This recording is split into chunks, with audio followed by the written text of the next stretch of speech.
राज्यातील सर्व कांदा उत्पादक शेतकऱ्यांसाठी सर्वात मोठी अपडेट. कांद्याच्या दरामध्ये मोठी वाढ. कांदा आता नाफेडकडून पुन्हा एकदा खरेदी सुरू. सोलापूर, जुन्नर, पारनेर, पुणे आजच्या मितीला कांद्याला मिळाला आहे 3460 रुपयाचा सर्वोत्तम दर मिळाला आहे. सोलापूर कृषी उत्पन्न बाजार समिती येत्या काही दिवसांमध्ये कांदा अजून 40 रुपयापर्यंत सुद्धा जाण्याची शक्यता आहे. 15 ऑगस्ट पर्यंत कांद्याचे दर तेजीत असणार आहे असं कांदा उत्पादक शेतकरी आणि व्यावसायिकांचं म्हणणं आहे. चला तर जाणून घेऊया राज्यातील महत्वाच्या ठिकाणचा कांदा बाजारभावाची सविस्तर अपडेट. पहिलं बघूया कांदा.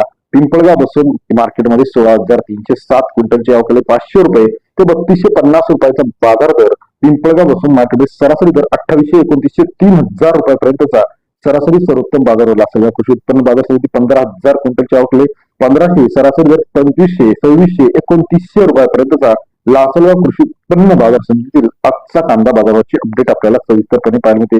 जुन्नर पुणे 7644 क्विंटल आवक सरासरी दर 500 रुपये, 2700, 2800, 2900. जुन्नर मध्ये ओतूर असेल, आळेफाटा असेल, नारायणगाव असेल या उप बाजार समित्या आपल्याला त्या ठिकाणी पाहायला मिळतात. पुणे कृषी उत्पन्न बाजार समिती गुलटेकडी मार्केट 16,273 क्विंटलची आवक 500 रुपये ते 2800 रुपये, सरासरी दर 2500, 2600, 2700 रुपयाचा बाजारभाव.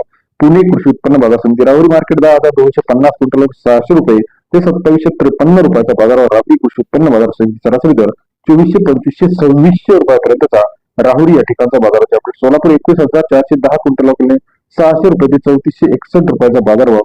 सोलापूर कृषी उत्पन्न बाजार समिती सरासरी दर 3200, 3300 रुपयापर्यंतचा बाजाराचे अपडेट आहे. राज्यातील महत्वाचे बाजार समिती संगमनेर, अहिल्यानगर असेल, राहुरी असेल, नेवासा, गोडेगाव असेल, लातूर असेल, अमरावती असेल, विदर्भ असेल, सर्व ठिकाणी कांदा 30, 35, 40 रुपयापर्यंत आपल्याला पाहायला मिळणार आहे. व्हिडिओ आवडल्यास लाईक करा. धन्यवाद.